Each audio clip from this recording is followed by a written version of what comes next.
Bueno, buenas tardes a todos y todas. Sean bienvenidos ahora sí de manera formal a esta que es una charla organizada por el SEG Student Chapter UNAM. Nos da mucho gusto contar con la presencia de todos ustedes, que este es nuestro primer webinar del 2026 y que de hecho marca el inicio de un ciclo de webinars que estaremos desarrollando a lo largo del año. Agradecemos sinceramente la presencia de todos ustedes aquí y mostrar ese interés que han hecho. En esta ocasión es un verdadero honor contar con la presencia del doctor Luca Ferrari, quien obtuvo su doctorado en Ciencias de la Tierra por la Universidad de Milán y actualmente se desempeña como investigador titular C en el Instituto de Geociencias de la Universidad Nacional Autónoma de México, Campus Juriquilla. Él es investigador nacional emérito, miembro de la Academia Mexicana de Ciencias y fellow de la de Geological Society of America y ha sido presidente de la Unión Geofísica Mexicana. En 2015 recibió el Premio Universidad Nacional en el área de investigación en ciencias exactas y entre 2020 y 2024 fungió como co-coordinador del Programa Nacional Estratégico sobre Energía y Cambio Climático en CONACYT. Su trabajo es muy extenso. Se ha enfocado en la geología de México con aplicaciones en exploración de recursos geotérmicos y minerales, así como en el análisis de sistemas energéticos y sus implicaciones en la sustentabilidad. Cuenta con una destacada producción académica, con 144 artículos arbitrados y más de 10.000 citas. El día de hoy nos estará compartiendo la charla titulada Geopolítica de los minerales críticos y la situación de México, que es un tema bastante relevante en el contexto actual, donde la transición energética y la demanda de recursos estratégicos nos plantean nuevos retos y oportunidades para el país. Agradecemos mucho al doctor por aceptar nuestra invitación y compartir este espacio con nosotros. Y bueno, sin más, para no quitarle tiempo a la charla, le cedo la palabra. Doctor, muchísimas gracias por acompañarnos. Muchas gracias a ustedes por invitarme. Lo que le voy a presentar es algo que he recopilado en los últimos meses. De hecho, escribí un artículo que me encomendaron para una revista del Colegio de México, un número especial sobre minerales críticos y bueno, precisamente me pidieron escribir un texto sobre geopolítica de elementos críticos. Entonces, bueno, lo que yo le he preparado es una presentación basada en estos puntos. Bueno, primero un poco de contexto, ¿no? ¿Qué son los minerales críticos? ¿Para qué se usan? Luego un tema que creo que es importante cuando hablamos de minería, que es lo de los rendimientos decrecientes, es decir, que cada vez nos cuesta más obtener estos minerales y por otro lado el impacto ambiental de la minería que no podemos soslayar. Vamos a hablar un poco muy rápidamente también los retos que enfrenta el reciclaje de los minerales, porque cuando se habla de dificultad de obtener los minerales y su impacto ambiental, muchas veces se sale con la economía circular, reciclaje, ¿no? Pero no es así tan sencillo como se puede pensar. Ahora sí, después la parte principal es sobre la geopolítica de los minerales críticos, es decir, la distribución, no solo la distribución, sino también el procesamiento, el refinamiento, la comercialización en este mundo globalizado que cada vez es, es menos globalizado, pero que todavía estamos en esta transición y un poquito la situación de México dentro de este contexto. Y por último, no puedo terminar sin hablar de las implicaciones de la guerra que tenemos ahora en el Medio Oriente, donde Israel y Estados Unidos han atacado a Irán y Irán se ha vengado de alguna forma cerrando el estrecho de Hormuz. Muchos pueden pensar que solo esto afecta a los combustibles fósiles, pero como veremos, no, afecta todo, incluyendo también la producción y la comercialización de minerales. Entonces vamos a empezar. ¿Qué son los minerales críticos? Pues históricamente no se llamaban así, digamos, pero es un concepto que viene ya desde la Primera Guerra Mundial. Por ejemplo, en 1917, Estados Unidos los define como minerales de guerra a materiales específicos que tenían directamente una liga con la industria militar. En aquel entonces hablaban de principalmente estaño, níquel, platino y nitratos. Eh, bueno, por la tecnología que había en aquel entonces. Posteriormente, en el 1939, en Estados Unidos también se proclama, se publica la Ley de Acumulación de Reservas y se definen materiales estratégicos y críticos a diferentes minerales. Y ya en tiempo más moderno, en la actualidad, hay muchas definiciones, pero bueno, si seguimos lo que da la Agencia Internacional de Energía, en uno de sus últimos reportes, 2024, hablan de recursos naturales no energéticos considerados estratégicos para la economía y la seguridad nacional debido a su importancia en tecnologías clave, su escasa sustituibilidad y su elevado riesgo de interrupción de suministro. Entonces, eh, la lista de minerales críticos realmente varía mucho dependiendo de las condiciones geológicas e industriales de cada país. O sea, porque son estratégicos o críticos o, en fin, sí, normalmente se habla de minerales críticos, minerales estratégicos, elementos críticos, elementos estratégicos, pero cambian un poco según la capacidad que tiene cada país de tener disponibilidad de ellos. Pero normalmente los que siempre están son tierras raras, litio, cobalto, níquel, que son efectivamente escasos, pero también minerales más abundantes, por ejemplo, cobre, zinc, grafito, titanio, aluminio, que debido a una demanda muy creciente y como se usan en muchísimas aplicaciones industriales, se han vuelto estratégicos. Entonces aquí le presento dos gráficas. La primera son, digamos, el concepto de minerales críticos y cuáles son los minerales críticos en la actualidad y a futuro para Estados Unidos. Aquí en esta gráfica hay dos ejes. En el eje horizontal es el riesgo en cuanto al suministro, a la disponibilidad física y en el eje Y es el riesgo va creciendo en cuanto al impacto de la restricción del suministro.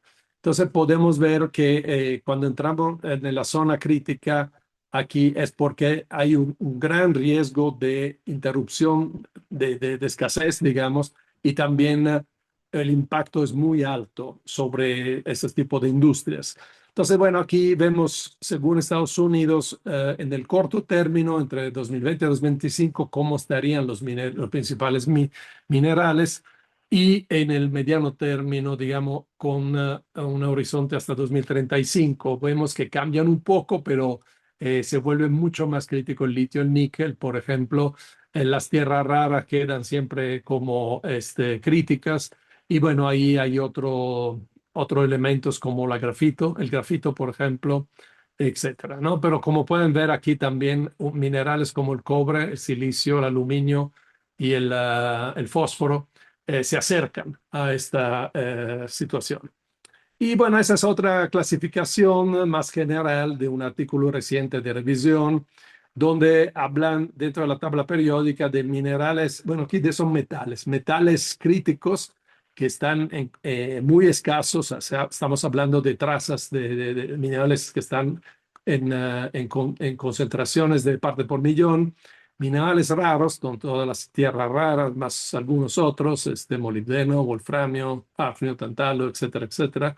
Minerales escasos, y aquí pueden ver que son minerales que no son tan uh, escasos en la naturaleza, pero empiezan a ser escasos para la demanda que tienen. Y minerales que son abundantes, que evidentemente no entran dentro de esta categoría de críticos. Y además los metales preciosos, porque pues, esto siempre tienen un valor intrínseco como bien refugio, pero también tienen un uso industrial, particularmente, no sé, lo del grupo del platino, la plata, etcétera. Ahora, ¿para qué se usan? Básicamente en tres grandes sectores industriales.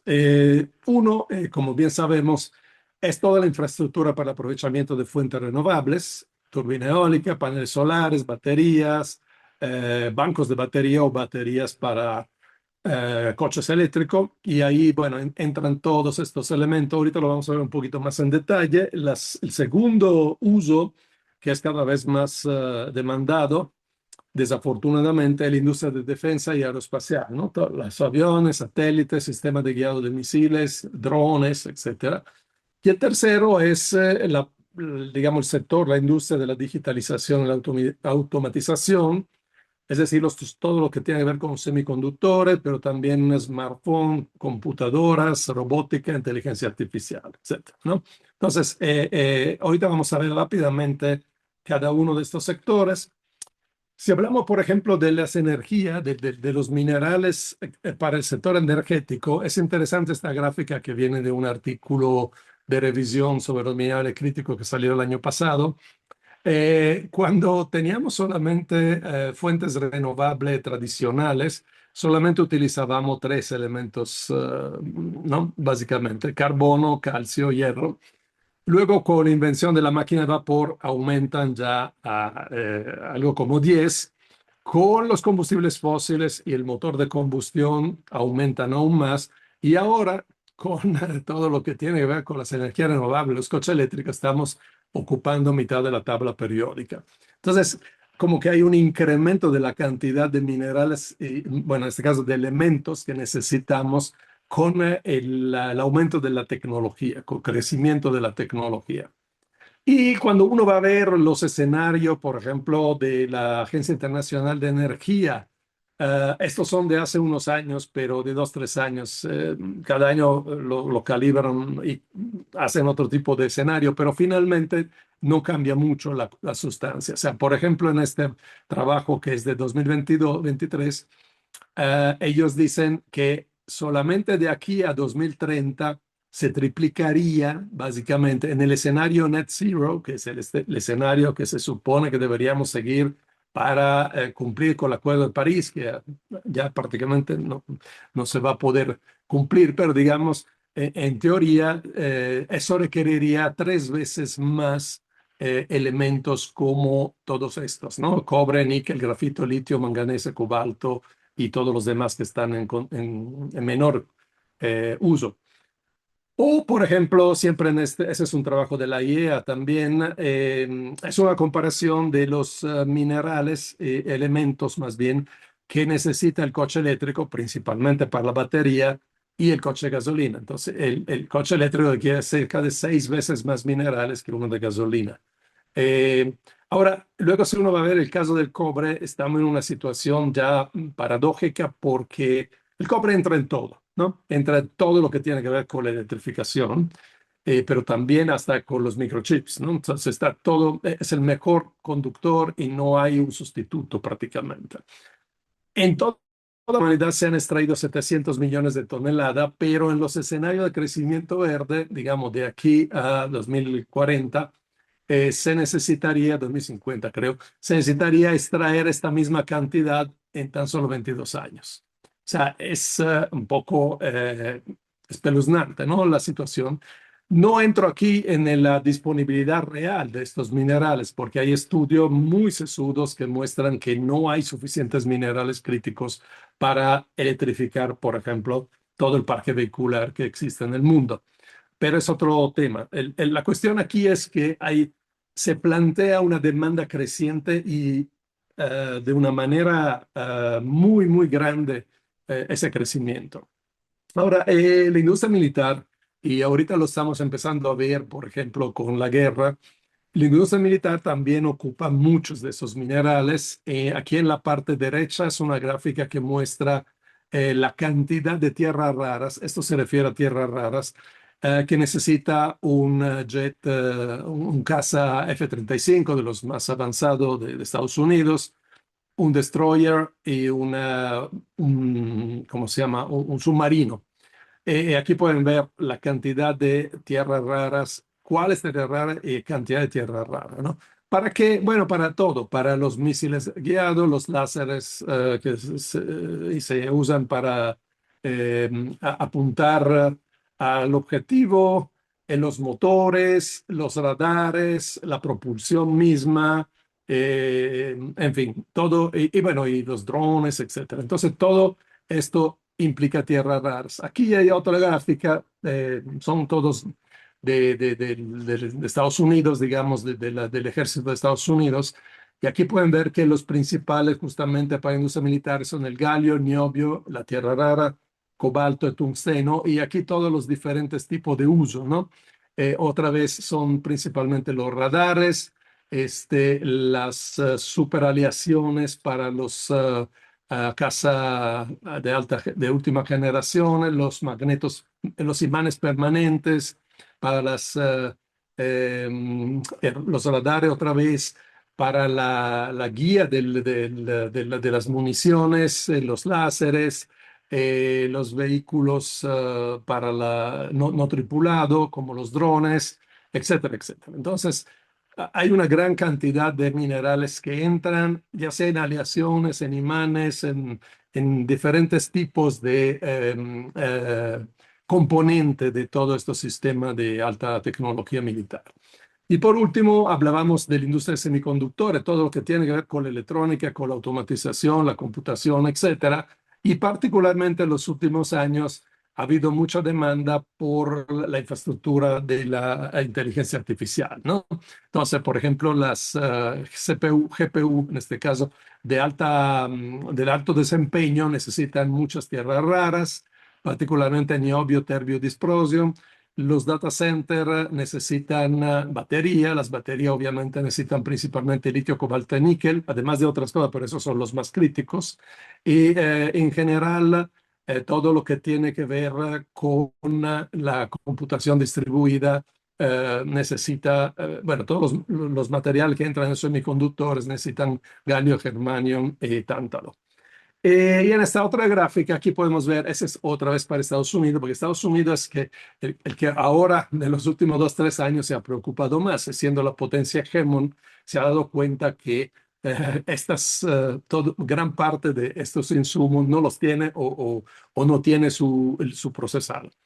Como dice aquí, a lo mejor Estados Unidos sí puede tener en parte la minería, la extracción, pero aquí donde dice rojo y naranja, como dice aquí, son, digamos, alerta roja y alerta amarilla para Estados Unidos, en el sentido que, por ejemplo, Estados Unidos prácticamente no tiene mucha, o casi no tiene todo el proceso de refinación, el proceso de manufactura y el proceso de empaquetamiento, por ejemplo, hablando de los chips, etcétera, ¿no? Entonces, es un tema, como vamos a ver más adelante, de geopolítica, ¿no? Ahora, todo esto, este aparente enorme demanda de minerales críticos, ocurre en un momento donde tenemos rendimientos decrecientes en la extracción de materias primas y particularmente los minerales. ¿A qué me refiero con esto? Me refiero a que, como en el petróleo, como en todos los recursos no renovables, cuando uno empieza a explotarlo, empieza con las cosas más fáciles, de mejor calidad. Entonces, en el caso de la minería, obviamente, las minas con mejor concentración, las beta más grandes, más somero, todo, son las primeras que se explotan. Y entonces, en el tiempo, tenemos que recurrir a cosas que son más profundas, a menor ley, a menor concentración. Y bueno, eso se ve a nivel mundial. Por ejemplo, es una gráfica bastante famosa donde se pone aquí la concentración, el ore grades, la ley mineral para todos estos elementos en el tiempo a partir de 1850 hasta 2010. Y podemos ver que hay un trend, una tendencia general a la disminución de la concentración, ¿no? de la ley mineral. ¿Y qué pasa al tener menor concentración? Pues evidentemente que tenemos que remover y procesar mucho más material, mucho más roca. No es lo mismo, es una foto de 1903 donde en Alaska habían encontrado una pepita de cobre de este tamaño y ahora tenemos que hacer hoyos de 1 kilómetro de profundidad y 5 kilómetros de ancho, ir con esos camioncitos que como bien saben son no sé, de 400 toneladas, pero consuman 1 litro de diésel cada 50 metros. Entonces, evidentemente, al aumentar la cantidad de material de roca que tenemos que sacar y luego procesar, aumenta y aumenta de una manera exponencial el consumo de energía y el consumo de agua, porque el agua va en todos los procesos. Aquí son dos gráficas de ese trabajo de 2016. aquí está la ley mineral y ven que al disminuir prácticamente hay una tendencia a un aumento exponencial de la energía que se consuma, que bueno, es importante recordar siempre que es energía fósil. No se puede hacer minería con renovable. Lo mismo pasa básicamente con el consumo de agua. Entonces tenemos este aumento del consumo energético que se traduce evidentemente en un aumento de costo, pero también en un mayor impacto ambiental, porque finalmente se generan más jale, más desechos, y más consumo de agua. Y el impacto de la minería para renovables es un poco una paradoja. ¿Por qué? Porque por un lado se dice, no, necesitamos las fuentes renovables para disminuir nuestro impacto ambiental, particularmente en lo que se refiere a emisiones de gases de efecto invernadero. Pero por otro lado, eso implica un aumento de la minería y la minería, podemos decir lo que queremos, pero no existe una minería pura, limpia, sustentable. La minería siempre tiene un impacto. Y el problema es que muchas veces esos impactos están en territorio muy lejos, a lo mejor de las grandes ciudades o donde vive la mayor parte de la gente, que se han definido como zonas de sacrificio y particularmente están en países del sur global, ¿no? Y entonces, bueno, no lo vemos, pero por ejemplo, ese es un trabajo publicado en Nature, donde dice justamente que bueno, eso viene del Hofstad. Las amenazas mineras a la biodiversidad aumentarán a medida que más minas apunten a materiales para la producción de energía renovable. Estas nuevas amenazas a la biodiversidad pueden superar las evitadas por la mitigación del cambio climático. Es decir, estamos en una situación muy complicada. De por sí ya hay mucha oposición a cierto tipo de minería, sobre todo la minería a cielo abierto en varios lados del mundo. Y aquí eso es un poco el mapa de todas las zonas que tendrían un aumento de la minería si de veras quisiéramos tratar de sustituir los combustibles fósiles con fuentes renovables, por ejemplo, en la electrificación del transporte. Entonces, yo no estoy aquí tomando un partido para una fuente o la otra. El problema es que estamos en un tema complejo porque además hay una interrelación entre combustibles fósiles y fuentes renovables, como veremos un poquito más adelante. Ahora, muchos dicen, bueno, pero no es necesario extraer todo por minería, existe reciclaje, ¿no? Y claro que existe, pero muchas veces cuando se habla de reciclaje o muy alegremente de economía circular, como no la gente que no sabe, piensa que es así gratuito, o sea, que uno no, pues, se recicla como si nada fuera. En la práctica, en la actualidad, se recicla muy poco. Ese trabajo es un trabajo clásico, tiene ya 14, 15 años, pero no ha cambiado mucho la situación.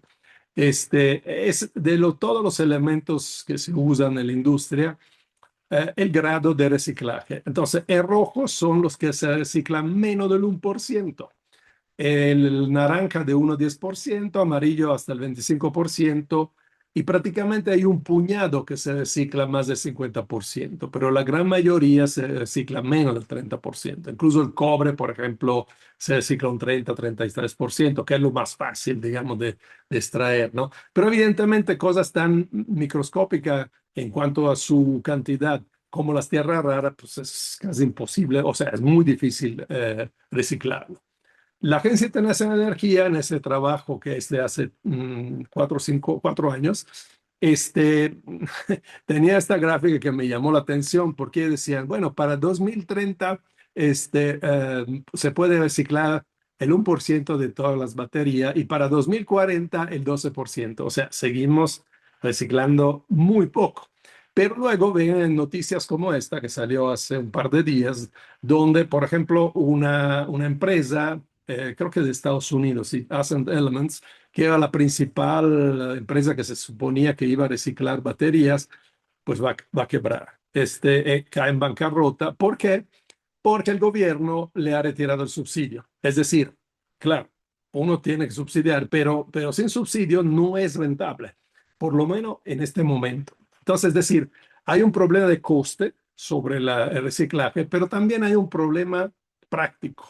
sea, si uno va a ver el reciclaje, en este caso le pongo de las baterías, bueno, ustedes que saben de minería, algunos al menos sabrán de procesos industriales de refinamiento y ven esto y es básicamente cómo procesar lo que viene de una mina, ¿no? O sea, porque primero tú tienes que quitar en un teléfono celular, en un panel solar, todo está en cantidades mínimas y todo está mezclado y compactado y pegado y etcétera. Entonces necesita primero hacer una molienda, una separación física, un tratamiento con solventes, calcinación, luego separación magnética, separación con otros tipos de técnicas, luego pirometalurgia, hidrometalurgia y electroquímica. O sea, es decir, para los que conocen los procesos de minería industrial,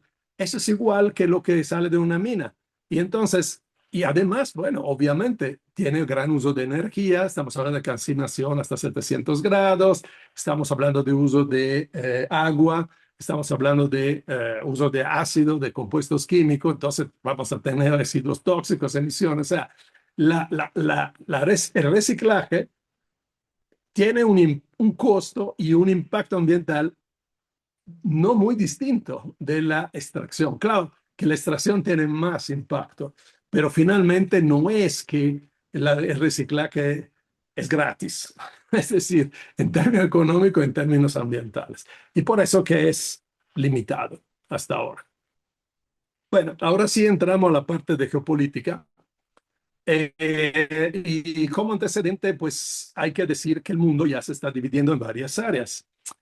A los países occidentales poderosos del G7, por ejemplo, Estados Unidos, Canadá, Europa Occidental, Japón, Corea, aquí no lo pones, Australia, Nueva Zelanda, digamos, el occidente, como se llama, ahora se están contraponiendo este conjunto muy heterogéneo que llaman BRICS, ¿no?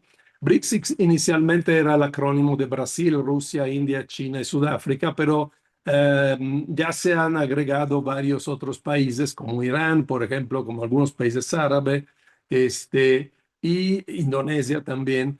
Eh, entonces, hay como, digamos, lo que une a estos países son muy heterogéneos, como les digo, no tienen una política muy homogénea desde el punto de vista económico, financiero, militar, etcétera, pero se contrapone un poco a la hegemonía occidental y particularmente a la hegemonía de Estados Unidos, ¿no? Que es el último imperio que ha quedado después de la caída del imperio británico.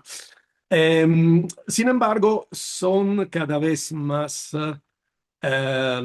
poderosos, bueno, principalmente guiados por China, ¿no? Pero también Rusia, que tiene muchos recursos, tiene armas, y ahorita estamos viendo con la guerra en Irán que Irán no han podido someterlo. Claro, si uno además compara el Producto Interior Bruto en términos de Parity Purchase Power, es decir, no tanto en términos absolutos del PIB, sino de la capacidad de adquisición, del poder adquisitivo, digamos, de la moneda, los BRIC tienen más. En cuanto a porcentaje de población mundial, son mucho más. En cuanto a la contribución al crecimiento económico, también es más. O sea, están creciendo más. Esto, digamos, hasta hace 2 meses, ¿eh? Porque luego con la guerra está cambiando muchas cosas. Entonces, hay esta disputa entre varios poderes. O sea, estamos pasando de un mundo unipolar que fue cuando cayó la Unión Soviética, entonces Estados Unidos se declaró como la única potencia mundial. Hay este famoso libro de Francis Fukuyama, El fin de la historia, ¿no? Donde decía que prácticamente la democracia liberal, bueno, Estados Unidos, básicamente el occidente, se quedaba como única potencia. Estamos pasando a un mundo otra vez multipolar, donde hay muchos, o al menos dos grandes bloques, pero probablemente más de dos, digamos. Entonces, cuando uno va a ver la distribución de los minerales críticos, entra evidentemente en consideración todo esta distribución geográfica. Ahora, ahorita lo vamos a ver un poquito más en detalle, pero, por ejemplo, esa es una gráfica, perdón, aquí se coló dos veces el nombre, pero cuando uno va a ver una gráfica de los principales minerales críticos, ves que la gran mayoría están en África, en Sudamérica, bueno, en América Latina, en Australia seguramente, y en China, el sureste de Asia y Rusia. Europa prácticamente no tiene nada, Japón ni hablar. Y bueno, pues, en Estados Unidos tiene algo, pero no es lo principal, y Canadá también tiene algo.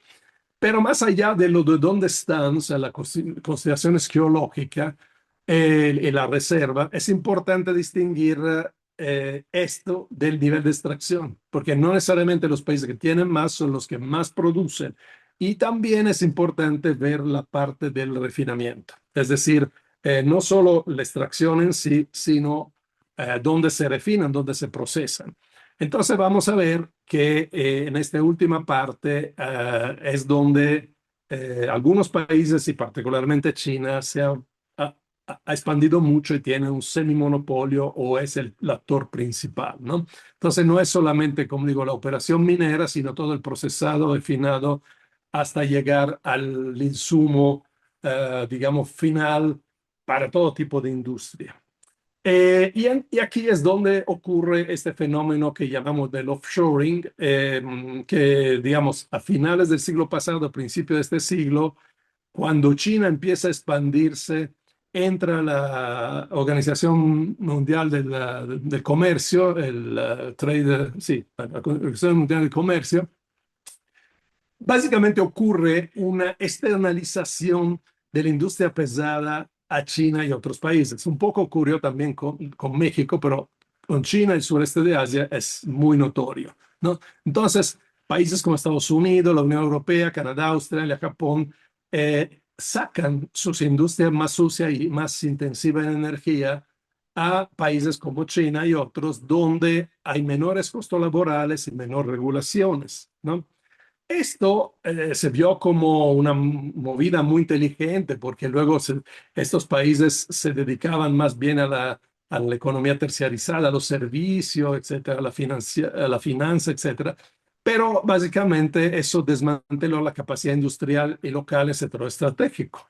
Y entre otros, lo del procesado y refinamiento de minerales. Y luego eso se refleja también en la producción de bienes, porque China y sus aliados se han vuelto básicamente la fábrica del mundo. Esta gráfica de aquí enseña cuál era el principal socio comercial en el 2000 de cada país. Entonces podemos ver que en el 2000 la gran mayoría tenía como socio comercial Estados Unidos, pero 24 años, 25 años después, básicamente casi todo el mundo tiene como primer socio comercial a China. ¿Ok? Y entonces, bueno, en el caso de la minería, eso es lo que ha pasado. No solo ellos controlan la extracción de algunos minerales, pero sobre todo el procesado. Y aquí lo podemos ver. Hay muchas gráficas de eso en Internet que pueden ver, digo, sin entrar exactamente en los números, pero lo que se ve clarísimamente es que aquí pueden ver, por ejemplo, seis elementos críticos. Bueno, la Sierra Nevada es todo un grupo, dónde se extraen y dónde se procesan. Entonces pueden ver que si bien China tiene es el principal extractor de grafito de tierra rara, pero no extrae cobalto, litio, digo, cobre, níquel. Sí, en parte algo de litio, sí, algo de cobre, sí, pero en realidad, donde se procesa todo esto es principalmente en China. Y aquí esta es otra gráfica donde se ve de la producción global de ciertos elementos, qué papel tiene China. Todo lo rojo es China. Entonces, bueno, China se ha vuelto un gran controlador de estos minerales críticos y también como tiene una economía centralizada, digamos, bastante controlada por el Estado, ha hecho acopio de muchos minerales, así como tiene grandes reservas de petróleo y gas, tiene grandes reservas de minerales y con esto puede de alguna forma manipular el mercado. Más gráfica que indican lo mismo. Aquí estamos hablando prácticamente de fuentes renovables. Entonces, aquí vemos que los elementos que se necesitan para la batería están principalmente en América Latina, en África, sureste de Asia, claro, un poco Australia y un poco aquí Rusia, pero la gran mayoría está en los BRICS, digamos, ¿no? Y en China en particular, ¿no? Aquí podemos ver en el caso del panel fotovoltaico, como se dice, aerogeneradores, baterías, electrolizadores para hidrógeno, bombas de calor, toda la química del litio, el níquel único donde realmente no tiene el rol principal y el cobalto refinado, ¿no? El cobalto, por ejemplo, lo extrae, se extrae principalmente en la República Democrática del Congo, pero se procesa todo en China. Entonces aquí se ve el control del insumo final, ¿no? Ahora en México, ¿qué pasa? Eh, bueno, es una tabla que compilamos junto con un colaborador mío hace un par de años para un proyecto donde se ve cuáles de todos los elementos críticos a nivel mundial o a nivel estratégico, como se definen ciertas veces, y aquí viene el tipo de aplicación y cuáles tiene México y cuáles no tiene. Básicamente, los principales que tiene México son cobre, sabemos, plata, somos los primeros productores, grafito tenemos, hierro, silicio y posiblemente litio, porque el litio no está nada claro si hay litio que sea comercialmente explotable en México. El problema cuál es que México no cuenta con muchos de los procesos de refinación, no cuenta con una industria, por ejemplo, para construcción de paneles fotovoltaicos, regeneradores, semiconductores. O sea, ensamblamos paneles solares, pero no hacemos el silicio policristalino ultra puro que requiere una industria altamente sofisticada y cara, y casi todo se hace en China, por ejemplo, ¿no? Y aquí podemos ver las inversiones totales en América Latina, algunos países de América Latina, desde 2015 a 2025, y estas son hay proyecciones, ¿no? Entonces, la primera columna es en las inversiones en cuanto a energía limpia, entre comillas, porque no existe energía limpia totalmente, sabemos, ¿no? Y la otra columna es fósiles. Aquí podemos ver que en general, hasta el momento, siguen siendo mayores las inversiones en fósiles que en renovables, ¿no? Que digamos en lo que tiene que ver con la infraestructura renovable, aunque se piensa que más adelante se invierta esta tendencia. Y México es esto en verde, el primero de abajo, ¿ok? Bueno. Ahora, ¿qué pasó hace poco? Bueno, hubo este anuncio allá en Estados Unidos, se fue Ebrard, el secretario de Economía, y bueno, pues acordaron un plan de acción sobre minerales críticos, México, Estados Unidos.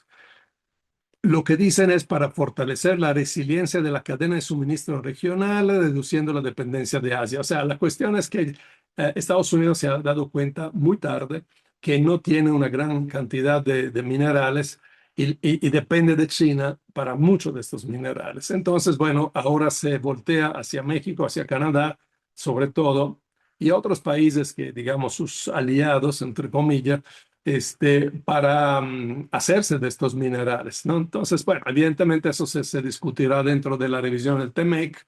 Y en cuanto a México, hablan de litio, cobre, zinc y grafito. Bueno, cobre, zinc y grafito sí los tenemos, litio, pues, como le decía, está por verse. Ah, obviamente eso ha, eh, digamos, alarmado un poco las comunidades, los territorios mineros que se oponen, digamos, a la minería, porque evidentemente eso va a impulsar de nuevo y más intensamente la explotación de ese tipo de recursos, ¿no? Entonces, bueno, pues, aquí podemos ver este mapa donde se mapea por cada estado los conflictos por proyectos mineros. Eso es un hecho en sí, no es que yo estoy diciendo que sea bueno o malo, pero la realidad es que a mayor presencia de minas, minería, mayor impacto social y ambiental y mayor oposición, obviamente, claro. Y Yucatán no hay minas, ¿no? En los países que aquí están en amarillo, claro, es porque básicamente no hay minería, pero los países, los estados más mineros como Sonora, Zacatecas, Oaxaca, son donde más conflictos hay por cuestiones mineras. Ahora, otra cosa que creo que es importante mencionar antes de entrar y terminar a la cuestión de la guerra del Golfo, no, sí, bueno, eso es la guerra del Golfo de alguna forma, es la relación que hay entre energía y metales, ¿no? Hay una clarísima relación entre minería y combustible fósil. Yo le decía al principio, no se puede hacer minería sin diésel, por ejemplo, ¿no? Y entonces, pues, si hay una escasez de diésel, si hay una escasez de petróleo, o si aumenta el precio del petróleo, aumenta el precio del diésel, como ahora, aumenta también los precios de los metales. Aquí podemos ver son los indicadores de los precios de los metales, de la energía y también, bueno, de los granos. ¿Por qué? Porque también, aunque no es el tema de esta conferencia, pero hay una relación muy estrecha entre combustibles fósiles, particularmente el gas, pero también en parte el petróleo y la agricultura. Y en el sentido que pasando por los fertilizantes y la maquinaria agrícola, ¿no? Pero bueno, en el caso de la relación entre el precio de los metales en azul y el precio del petróleo, bueno, podemos ver que van en paralelo, ¿no? Bajan y suben al mismo tiempo. Y todo esto empieza particularmente desde el 2005, que no es una casualidad, porque en 2005 tocamos el máximo de la producción de petróleo convencional. Después va ligeramente en bajada el petróleo convencional, pero como entramos, sobre todo en Estados Unidos, al petróleo no convencional con fracking, no se ha visto todavía una disminución absoluta, aunque ya prácticamente en los últimos años no crece la producción mundial de petróleo y condensados, etcétera. Entonces, lo que ven aquí la gran volatilidad, ¿no? La gran instabilidad. ¿Por qué? Porque cuando sube demasiado el precio del petróleo y también entonces en este caso de los metales, hay destrucción de la demanda, es decir, la demanda disminuye. Cuando baja mucho, no hay incentivo para que la industria desarrolle lo que queda porque es muy caro, ¿verdad? Entonces, estamos en esta situación ya desde prácticamente 20 años. Y en ese sentido, entonces, también es interesante ver la distribución del petróleo, el gas y, bueno, en este caso le puse el uranio a nivel mundial, porque aquí también es una cuestión geopolítica.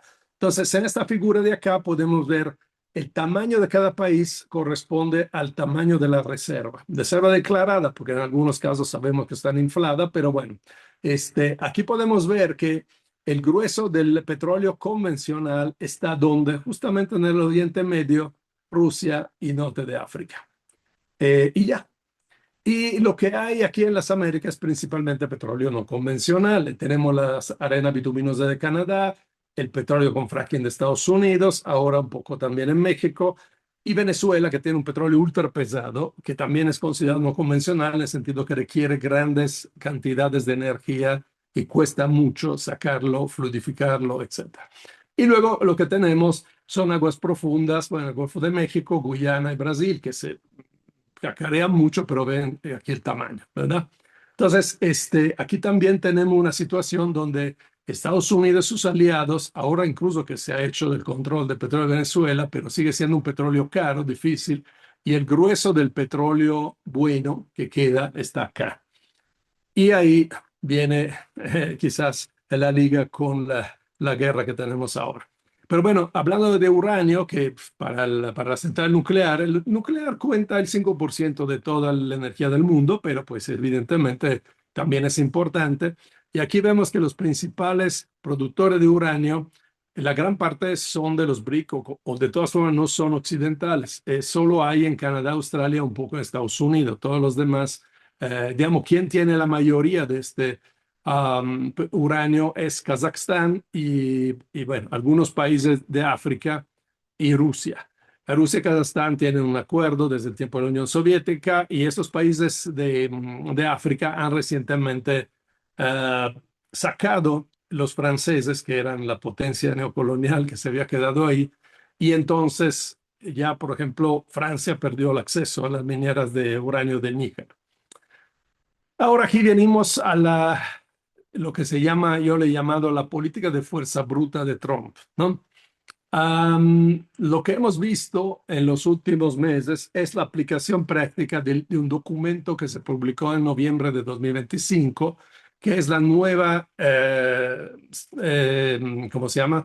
La nueva estrategia de seguridad nacional de Estados Unidos, ¿no? Ahí lo dice. Y luego lo que hemos visto es que Trump, de una manera totalmente descarada, está usando la fuerza para hacerse de los recursos.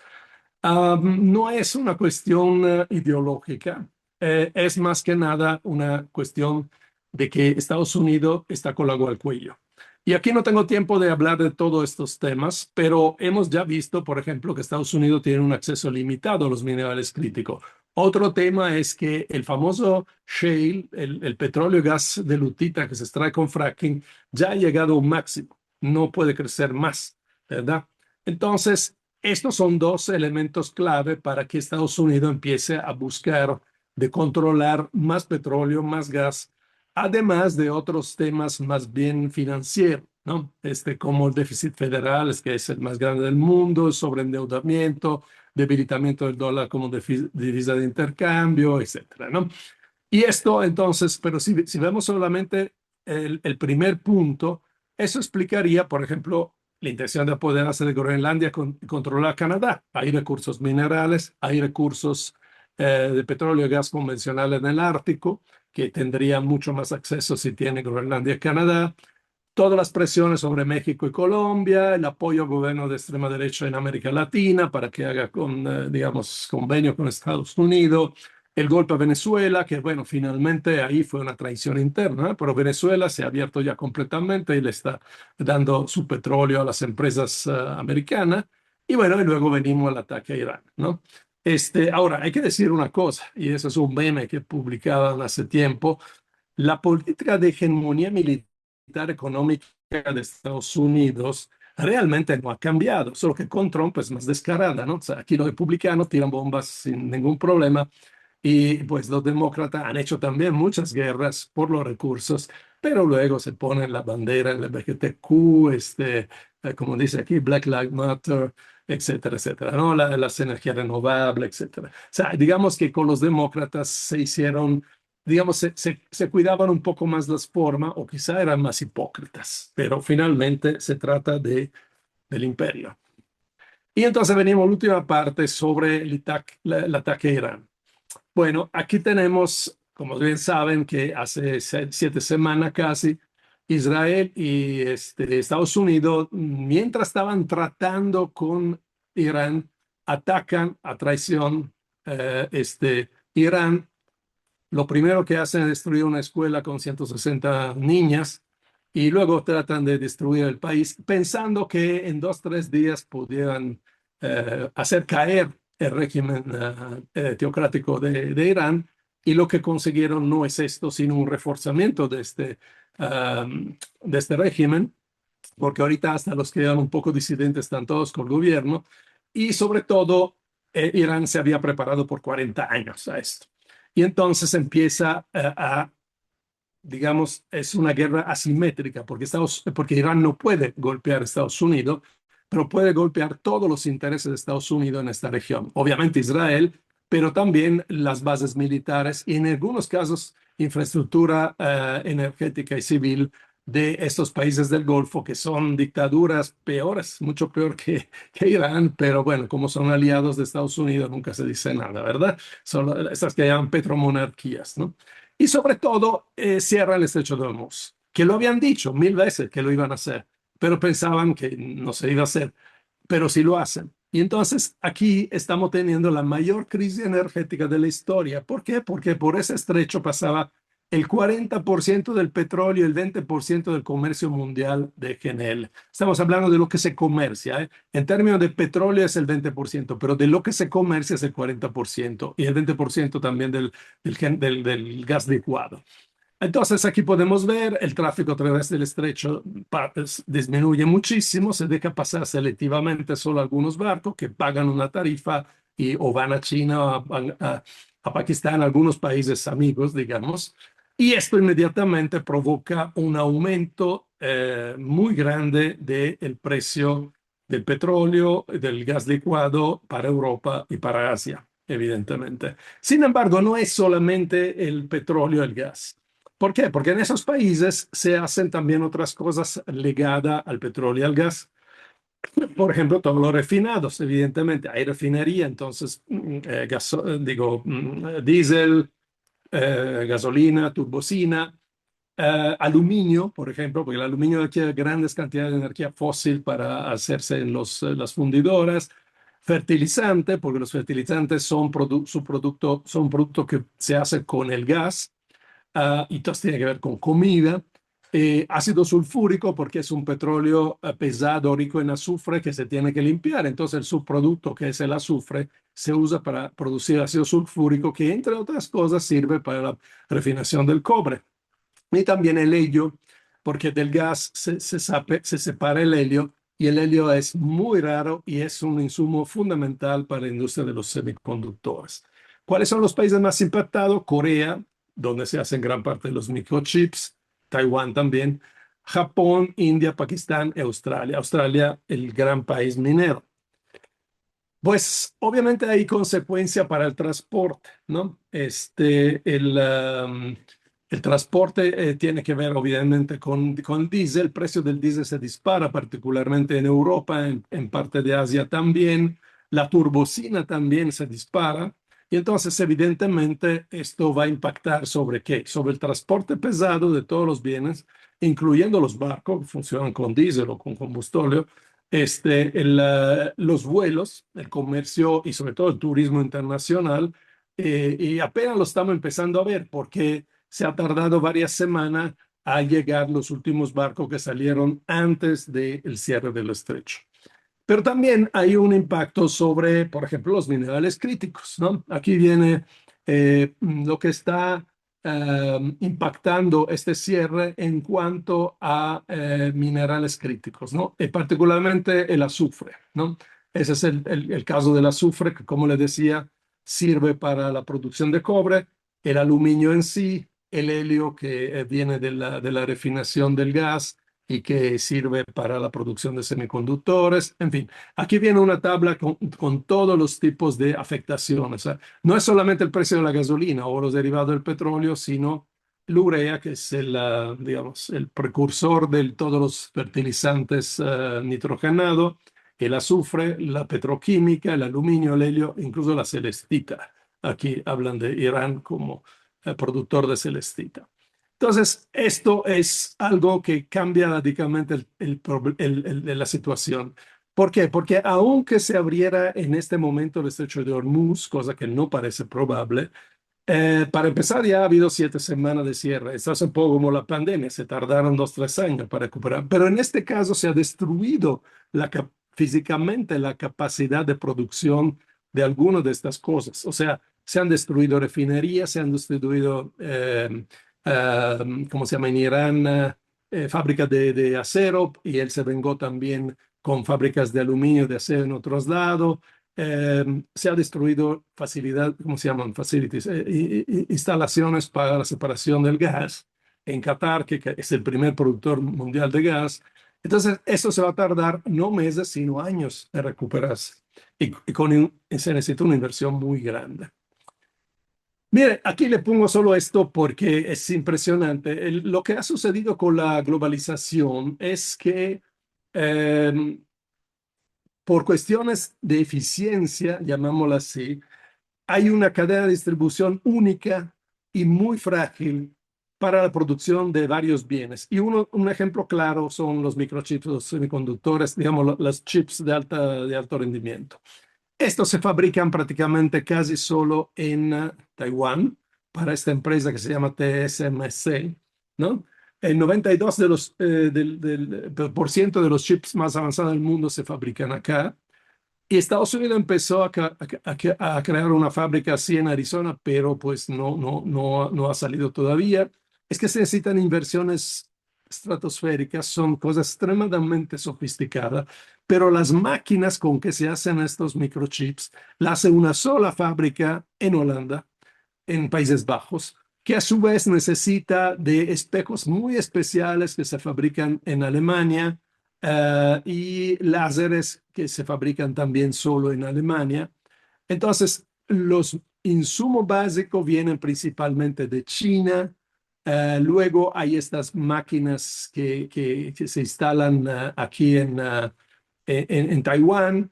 Una parte del proceso posterior se hace en Corea, en Japón, o más bien Japón provee también de insumo para esas fábricas y luego se mandan a Estados Unidos y se comercializan, etcétera. Entonces aquí estamos hablando, como dice aquí, de 25.000 millas y entre 80 y 90 fronteras que cruzan todas estas cosas. Pero es una cadena extremadamente delicada. Y entonces una interrupción como la del estrecho de Hormuz, que impide, por ejemplo, la llegada del helio y también de algunos otros insumos, le va a afectar muchísimo, entre otras cosas, a la producción de semiconductores. Y como existe ya una especie de burbuja financiera de la inteligencia artificial, es posible que esta explote. Entonces, voy terminando. ¿Qué implicaciones tiene todo esto para América Latina y México? Bueno, evidentemente habrá presiones e incentivos para desarrollo de más proyectos mineros asociados a la industria renovable, electrificación, automatización, en el marco de este acuerdo de minerales críticos para Estados Unidos. Eso afecta evidentemente a México, Perú, Bolivia, Chile, Argentina y Brasil, que son los principales países mineros. Argentina no tanto, pero también tiene algunas cosas. Presiones geopolíticas e incentivo económico para desarrollar los recursos fósiles que quedan. Bueno, hemos visto que en América Latina, bueno, en las Américas, son principalmente productos, digo, petróleo y gas muy caros. Crudo ultra pesado en Venezuela, no convencional en Argentina, Vaca Muerta. Ahorita se está hablando de abrir el noroeste de México al fracking. Las aguas profundas, como decía, de Brasil y Guyana y presiones para integrar aún más Estados Unidos y también otras regiones, o sea, México con Estados Unidos y también otras regiones, con construcciones de terminales de gas licuado y gasoducto, oleoducto, para, sobre todo para el gas, ¿no? Para exportación de gas en un mercado controlado por Estados Unidos. Eso afecta principalmente a México y Argentina. Ahora, todo esto es antes de la guerra. ¿Qué sucede ahora? Uno diría, bueno, con el aumento de los precios del gas, el petróleo va a haber más presión todavía para el desarrollo de, sobre todo de los proyectos que tienen que ver con hidrocarburos. Sin embargo, hay otro tipo de consideraciones y aquí termino.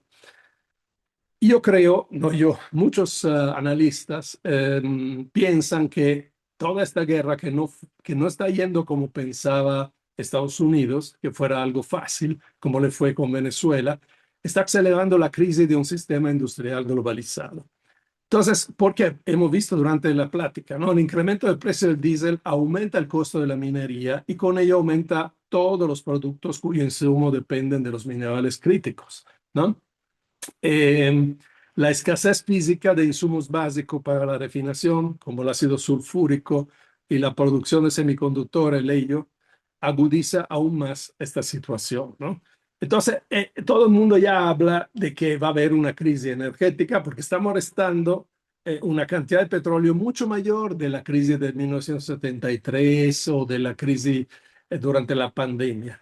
Esto va a provocar una recesión económica, una escasez de insumos industriales básicos. Entonces, en una situación de recesión global, disminuye la demanda de bienes de exportación y reducirá, entre otras cosas, en el caso de México, el turismo internacional. Pero, digamos, al reducirse la demanda, los precios no pueden quedarse demasiado tiempo altos. Entonces, estamos en esta situación ya muy compleja, donde, bueno, mi opinión es que no deberíamos entrarle en esta disputa de geopolítica para estar los últimos recursos de un modelo que ya es en extinción, en el sentido que ya tanto los minerales como el petróleo, que son indispensables a la civilización moderna industrial, son cada vez más caros. O sea, deberíamos empezar a pensar a cómo reducimos la dependencia de estos insumos, que en este caso lo vamos a tener por las malas, porque finalmente con la guerra y con esta escasez física, pues vamos a tener menos, pero deberíamos plantearnos cómo construir alternativa a nivel nacional, sobre todo, porque de todas formas el mundo se está desglobalizando gracias a la interrupción de estas cadenas de suministro, a la competencia entre varios países, entre varias potencias, y deberíamos pensar en un modelo distinto de bienestar basado en la equidad y la sostenibilidad. Y eso es muy general, pero si quieren, luego podemos abundar sobre el tema. Aquí termino, solo le comento que recientemente publiqué un libro de texto, es un libro de texto para licenciatura y posgrado sobre energía y sostenibilidad, donde hablamos de todos los temas, incluyendo la geopolítica de la energía y de los minerales críticos. Gracias. Muchas gracias, doctor. Tenemos tiempo para una pregunta. Si desean, pueden hacerla por el chat o pedir la palabra.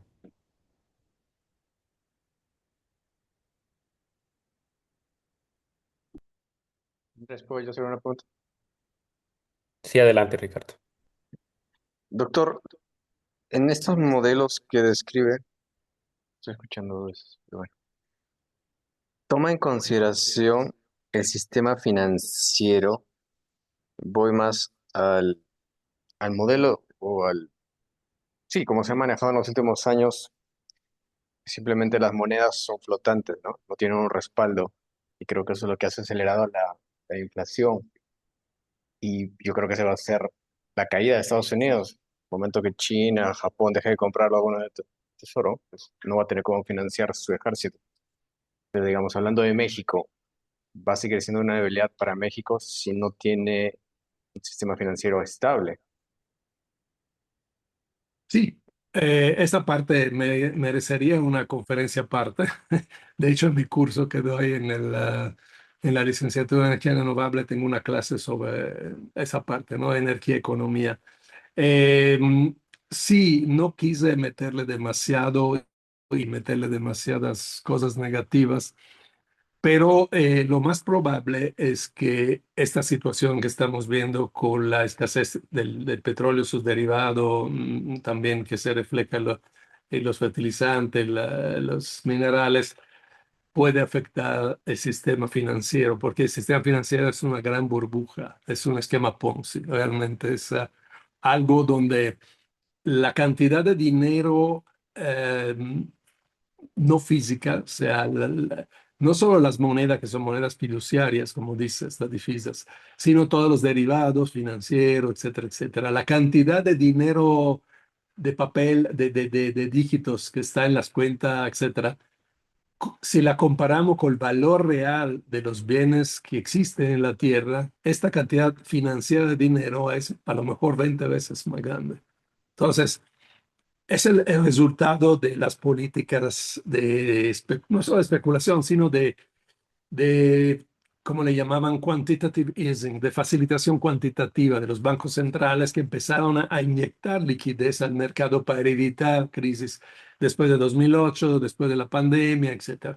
Y cada estado está endeudado cada vez más y la deuda es impagable. Entonces, al restringirse la base física, probablemente en algún punto puede caerse este castillo de naipes que es la economía financiera. Tú justamente mencionabas los bonos del Tesoro de Estados Unidos. Están en una situación muy difícil porque la inflación está empezando a subir en Estados Unidos. Estados Unidos ya paga un interés de la deuda estratosférico. Ya ha llegado a un trillón. En Estados Unidos un trillón es $1 billón solo de intereses cada año. Y se imprime más dinero, aumenta la inflación, podría disminuir un poco en términos reales cuánto tiene que pagar, pero la inflación va a provocar un desastre. Ya de por sí, ahorita la gente está insatisfecha en Estados Unidos porque le subió la gasolina. Imagínate cuando empieza a subirse todo. Pero por otro lado, si disminuye la cantidad de dinero, aumenta la tasa de interés, Estados Unidos va a tener una deuda, o sea, el servicio de la deuda, el interés va a ser impagable. Entonces, está en una situación muy difícil. Por eso que Yo siento que está un poco desesperado Trump, de por sí ya se ve que está un poco loco, como dicen los generales que él ha cesado, ¿no? Pero está como muy desesperado porque la situación financiera y militar y económica de Estados Unidos no está nada bien. Ahora, para México es un problema porque nosotros tenemos una gran vinculación con Estados Unidos en términos de intercambio comercial, en términos de importación de energía, en términos de importación de alimentos. Entonces, por eso que ellos son años que digo que deberíamos lentamente invertir la tendencia y volvernos menos dependientes de Estados Unidos, no más dependientes. Porque si Estados Unidos tiene una crisis, pues aquí nos va a afectar durísimamente. Y en términos financieros, pues el peso de alguna forma está ligado al dólar. Entonces, el dólar se devalúa, pues México también. Vamos a poder comprar menos, vamos a poder vender más, claro, pero el problema es que se devaluaría todo. Y el riesgo es justamente la hiperinflación, ¿no? Casi, casi como en la República de Weimar o como en 1929 en Estados Unidos. La situación no es nada sencilla, ¿eh? Yo no quiero espantar a nadie, pero bueno, tampoco podemos dormir así pensando que todo va a ir bien y que el único problema aquí es la reforma electoral o qué sé yo, los trenes. Creo que espero que en el gobierno haya un poco más de conciencia de los riesgos que tenemos en los próximos meses y años. Gracias. Tenemos una pregunta en el chat de Cordero Palacios. ¿Qué opinas sobre el fracking en México? ¿Es viable o no para México? ¿Y por qué el gobierno mexicano no quiere, lo quiere implementar en la actualidad? Bueno, eso es también un tema un poquito largo. Me han entrevistado como 10 periódicos distintos sobre este tema en los últimos días. Escribí una columna de divulgación que luego se la mando acá. No, yo siempre he opinado desde antes de la 4T, o sea, con Peña Nieto, que el fracking más que viable no vale la pena para México. ¿Por qué? Porque es un recurso de altísimo costo económico y ambiental y que no va a resolver el tema de la soberanía energética como lo están planteando. ¿Por qué? Porque, bueno, lo hemos visto en Estados Unidos. El fracking cuesta 4 veces más. O sea, extraer un barril de petróleo con fracking en Texas cuesta 4 veces más de lo que cuesta actualmente sacar petróleo en México. Claro que el petróleo mexicano son 21 años que está declinando, por razones geológicas, no por la protervia de los neoliberales. Este, entonces, cuando uno llega al fracking es porque todo lo demás ya queda poco.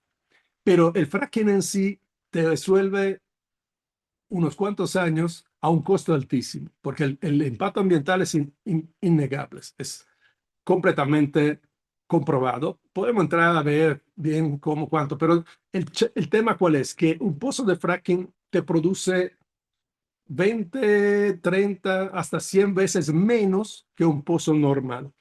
Por lo tanto, uno tiene que perforar miles de pozos. Ya han visto a Estados Unidos, ¿no? Donde están todos estos territorios llenos oh, de rigs, ¿no? De plataformas de perforación, salen como 6 o 8 pozos, etcétera. Entonces, bueno, hay un impacto muy grande porque al tener que hacer tanta cantidad de pozos, porque se produce muy poco y además cae muy rápidamente la productividad. Un pozo de fracking a los 3 años produce el 10% de lo que produce al inicio. Entonces se tiene que perforar masivamente con un costo altísimo porque además del pozo en sí, hacerlo horizontal, se necesita la operación de fracking. Y aunque los accidentes sean solamente en un 3-5% de los pozos, pero pues como son miles, sí hay un impacto, o sea, sí lo hay. El agua que refluye, la contaminación en el aire, en el suelo, o sea, hay muchas maneras y hay una literatura científica muy abundante en Estados Unidos sobre todo el impacto a la salud. Pero yo como geólogo parto también de la conveniencia de un punto de vista técnico y económico. Entonces, como le digo, es muchísimo más caro y no resuelve el problema de la soberanía. O sea, el problema es que desde Fox desde el 2000, digamos, desde Fox, pasando por Calderón, luego Peña Nieto, luego López Obrador, y en esta administración se ha continuado a construir centrales de ciclo combinado. O sea, estamos produciendo cada vez más energía eléctrica con gas. Gas que no tenemos, que importamos 70-80% de Estados Unidos. Pero no es que se puede descubrirlo ahora. Yo son 10 años que lo digo y hemos continuado. Y ese es un proyecto transaccional. Todos los partidos, todos los presidentes han continuado a crecer esta dependencia del gas. No se puede resolver a través del fracking para gas, porque hemos hecho algunos escenarios y, bueno, necesitas perforar miles de pozos a un costo altísimo. Pemex no tiene ese dinero, no tiene la capacidad técnica. Los únicos que lo pueden hacer son los tejanos. Son compañías gringas que están del otro lado de la frontera. Entonces, ¿cuál soberanías, no? Porque finalmente lo desarrollaría empresas americanas. Yo creo que hay una presión de Estados Unidos justamente de que México abra el fracking, particularmente en la zona noreste que colinda con Estados Unidos, que es la misma formación y Golfo, de algunas otras ahí, porque Estados Unidos ya ha llegado a un máximo de su producción. Bueno, puede ser que crezca un poquito más, pero todos los plays en Estados Unidos están declinando, salvo el Permian. Pero el Permian le falta poco. Entonces, hay otro incentivo para Estados Unidos. Estados Unidos vende el gas licuado a Europa y a Corea y Japón a un precio 5, 6, 7 veces más alto que lo vende a México vía ducto. Entonces, hay un interés, hay un incentivo económico y hay un interés geopolítico de que se exporte menos gas a México y se exporte más afuera y que compañías americanas empiecen a desarrollar el fracking en México. Pero eso puede patear adelante el problema unos años, yo creo no más de 10. Claro, de un punto de vista de un político que razona en 3, 5 años, a lo mejor puede parecer bueno, pero a mediano o largo plazo es un desastre, porque luego ¿qué? Y después no hay nada. Y hemos gastado un montón de dinero que pudiéramos haber invertido para preparar una transición distinta que implica necesariamente reducir ciertos consumos de energía.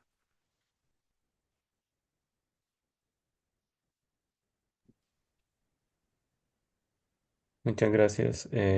Por ahora no tenemos más preguntas. Entonces queda finalizada la conferencia del doctor Luca. Le agradecemos mucho su participación y agradecemos a todos los presentes. No siendo más, también les queremos compartir nuestra próxima conferencia, impartida por la doctora Paula Montoya, titulada Tectonomagmatic Relationship into the Development or Deposit Case of Study Laramide Exploration Initiative, LAXI Project. La doctora Paula es investigadora del Centro CODES de la Universidad de Tasmania.